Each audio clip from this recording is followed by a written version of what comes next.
YouTube channel. So దేవర గురించి మాట్లాడదాం. దేవర song చాలా బాగుంది, చాలా అద్భుతంగా ఉంది. ఎన్టీఆర్ లుక్ కొత్త డిఫరెంట్ గా కనిపించింది. ఇంకా చెప్పాలంటే మన ఎన్టీఆర్ అన్న దీంట్లో మాత్రం ఒక ఎంతైనా మన వాళ్ళన్ననే ప్రొడ్యూసింగ్ చేసిండు మూవీ. సో అది కాకుండా ఎన్టీఆర్ కి ఒక క్రేజీ అంటూ ఉంది. ఎన్టీఆర్ కంటూ ఫ్యాన్ ఫాలోయింగ్, ఒక ఎన్టీ రామారావు తర్వాత ఎన్టీఆర్ అంతా.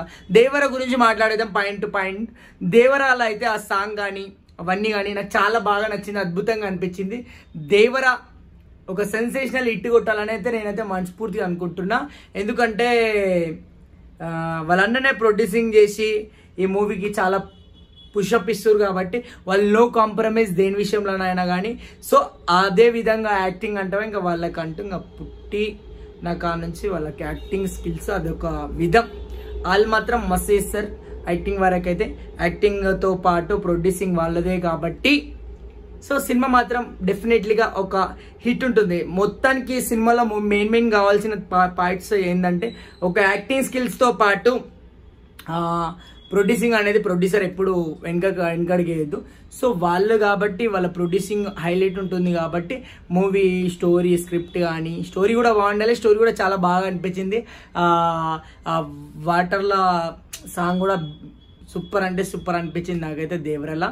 సో ఎవరైనా ఎన్టీఆర్ ఫ్యాన్స్ ఉంటే ఖచ్చితంగా దేవర చూడండి. దేవరలా మీకు ఆ సాంగ్ కానీ అవి ఎలా అనిపించిందో యువర్ ఫీలింగ్ చెప్పండి. నాకు నచ్చింది అయితే నా భాషలో నా వే ఆఫ్లో నేను చెప్తున్నా. మీకు నచ్చింది మీరు చెప్పురి. మన ఛానల్ నచ్చితే మాత్రం ఖచ్చితంగా ఛానల్ని సబ్స్క్రైబ్ చేసుకోండి. ఎన్టీఆర్ ఫ్యాన్స్ ముఖ్యంగా ఎన్టీఆర్ అయితే పక్కా హిట్ కొట్టేసింది అయితే నేను కన్ఫామ్గా చెప్పిస్తున్నా. ఎందుకంటే నాకు అట్లా అనిపించింది బాయ్. దాంట్లో చూస్తుంటే మస్త్ అంటే మస్త్ అనిపించింది. మళ్ళీ చూడాలనిపించింది. ఎన్టీఆర్ అన్న లుకింగ్ కానీ ఎన్టీఆర్ అన్న స్టైల్ కానీ టెంపర్లా ఒక స్టిల్ ఉంది చూడు, సేమ్ అట్లాంటి స్టిల్ ఆఫ్ అయితే నాకైతే అనిపించింది. గైస్ మనది ఎవరైనా చూస్తుంటే ఛానల్ సబ్స్క్రైబ్ చేసుకోండి. Thank you. Bye. Bigg Boss గురించి కూడా మొత్తం చెప్తుంటా. Okay bye.